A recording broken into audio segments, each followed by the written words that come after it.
Friends, मैं आपका mentor AK Singh और आज का हम फिर से हम अपने RPSC की तैयारी करेंगे, यानी कि RPSC लाइब्रेरी की तैयारी करेंगे। और RPSC लाइब्रेरी में आज का टॉपिक क्या है हमारा? आज का टॉपिक बहुत ही एक तरह से ये है कि इजी भी है और कहीं ना कहीं इम्पोर्टेंट भी है।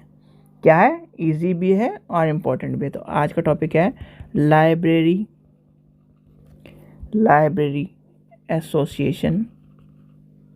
Association in India. क्या है? Library association in India. तो लाइब्रेरी एसोसिएशन इन इंडिया के बारे में देखो, लाइब्रेरी एसोसिएशन इन इंडिया जितना भी है उसमें क्या है, आपको सारे के सारे एसोसिएशन के बारे में पढ़ना है। और सारे के सारे एसोसिएशन से पहले आपको क्या पता होना चाहिए, जो कि आपका फेमस एसोसिएशन है। किसका फेमस एसोसिएशन है? ILA। यानी कि ILA के बारे में आप सभी जानते होंगे। ILA है क्या? ILA कहाँ से आया, क्यों आया, किस लिए आया? तो ये कहानी आपने सबने सुनी होगी। तो ILA के बारे में आपको पढ़ना है। तो और ILA से रिलेटेड आपके सारे हमारे जो है क्या है, लाइब्रेरी एसोसिएशन है। तो सबसे पहले लेके चलते हैं हम इंडियन लाइब्रेरी एसोसिएशन। यहाँ से कहानी शुरू करेंगे। यानी कि इसे क्या कहते हैं? ILA। सबसे पहली बात है, आया कब, इस्टेब्लिश कब हुआ? यानी कि इस्टेब्लिश हुआ आपका, इस्टेब्लिश्ड ऑन सितंबर 13, 1933। ठीक है। दूसरा पॉइंट क्या है? किसके अंदर यानी रजिस्टर्ड किसका था? यानी कि ये था registered under the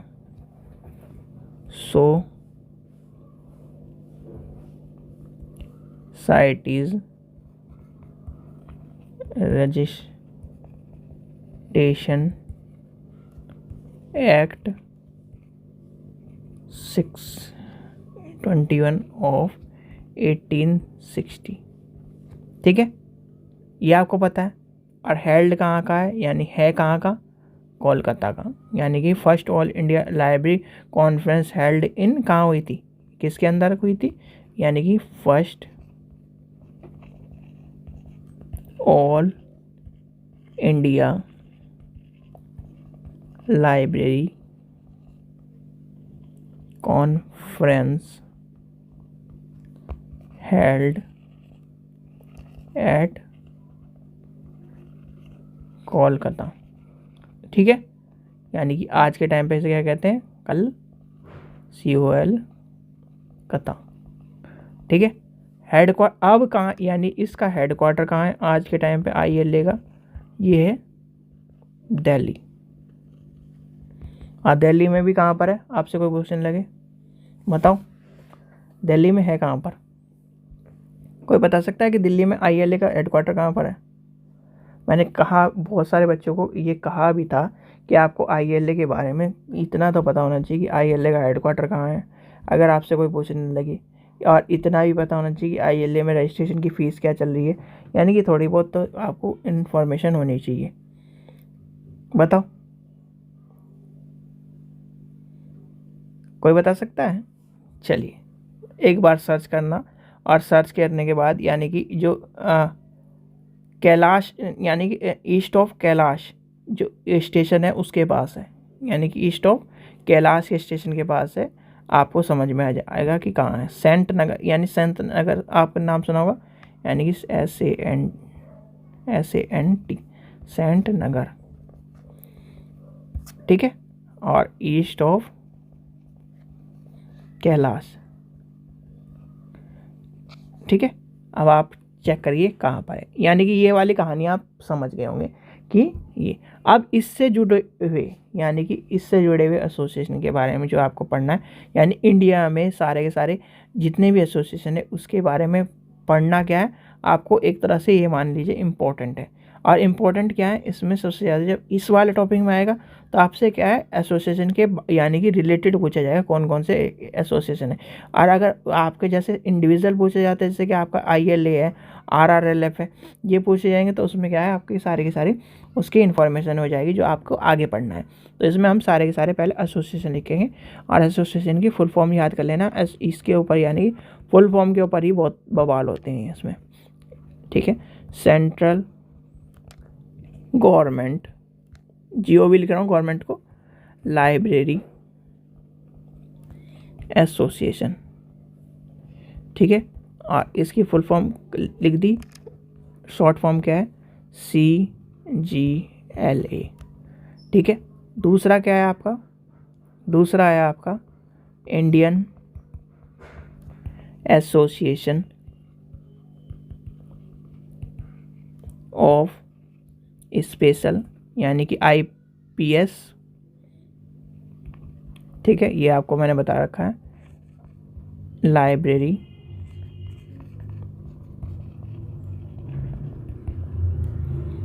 end information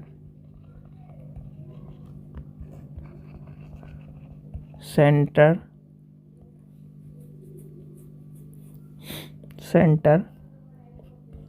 IASLIC, ठीक है।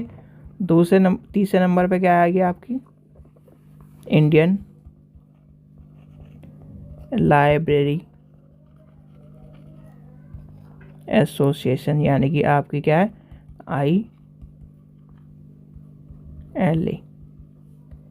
चौथी क्या आएगी आपकी RRLF यानी कि राजा राम मोहन रॉय लाइब्रेरी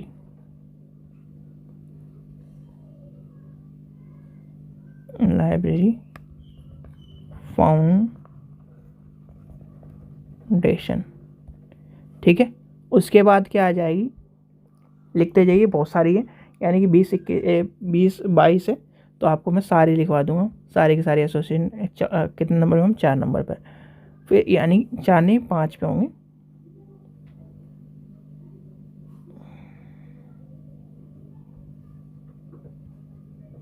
एक दो तीन, अच्छा टीचिंग वाली छोड़ दी मैंने। 5 Indian association of teacher of library and information science यानी कि IATLIS, ठीक है, IATLIS। चलिए आगे चलते हैं, क्वेश्चन नंबर यानी 6 में देखते हैं, society for advancement of library and information science. 7 number फिर आपका आ जाएगा society for information science. 8 number association यानी Assam library association. 9 number Bengal library association. फिर आपका आ जाएगा 10 number Delhi library association. 11 number में क्या आएगा आपका गुजरात लाइब्रेरी एसोसिएशन। 12 में आ जाएगा Karnataka state library association. 13 number में क्या आ जाएगा, केरल लाइब्रेरी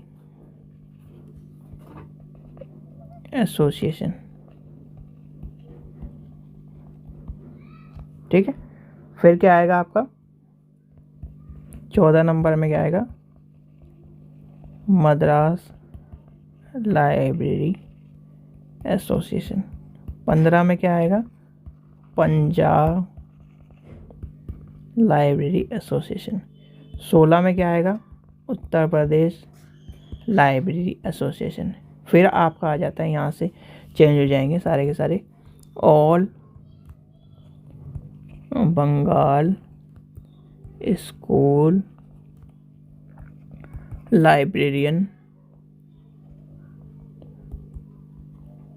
एसोसिएशन, जिसे क्या कहते हैं ABSL। ये आपने अभी तक नहीं सुना होगा बहुत सी जगह, तो ये आपको ये भी ध्यान रखना है। ठीक है, फिर आता है आपका 18 नंबर पे बम्बई साइंस लाइब्रेरियंस एसोसिएशन। 19 का क्या है, 19 में आ जाएगा आपका Indian academic library association,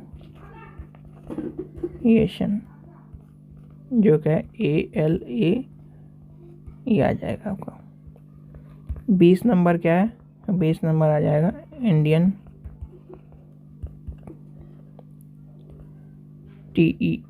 local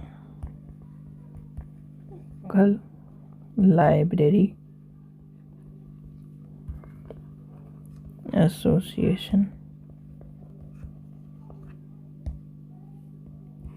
21 क्या है, मेडिकल लाइब्रेरी एसोसिएशन। है कहाँ पर मेडिकल की लाइब्रेरी एसोसिएशन, कोई बता सकता है? मेडिकल की लाइब्रेरी यानी ये मान के चलिए आपके आसपास ही मान के चलिए, सीधे सीधे जहाँ से ये मान के ALA के आसपास से ही रिलेटेड, यानी कि ये मान के चलिए थोड़ा सा आगे पीछे लाइब्रेरी एसोसिएशन, यानी कि YLA। और लास्ट बचती है आपकी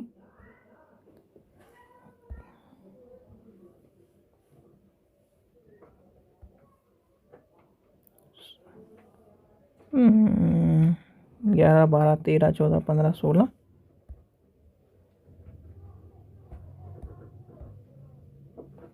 चलिए, ऑल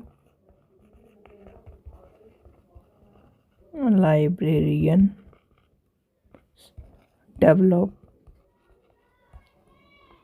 MENT डेवलपमेंट वेलफेयर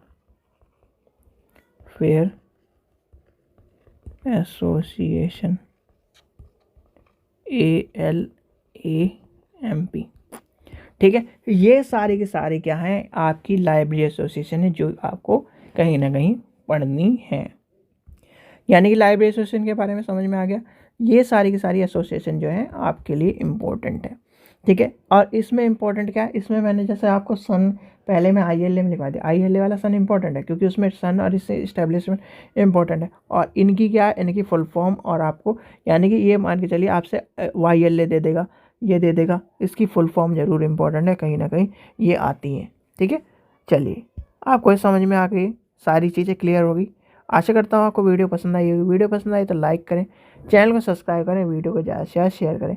और कोई भी चीज़ें अगर आपको दिक्कत परेशानी हो तो आप कमेंट कर सकते हैं। ठीक है, और प्रीवियस ईयर के पेपर करने शुरू कर दीजिए, क्योंकि प्रीवियस ईयर के पेपर के बिना एक तरह से ये मान के चलिए कुछ नहीं है। और प्रीवियस ईयर के पेपर ज़रूर ही कर लीजिए, इम्पॉर्टेंट है। ठीक है, थैंक यू।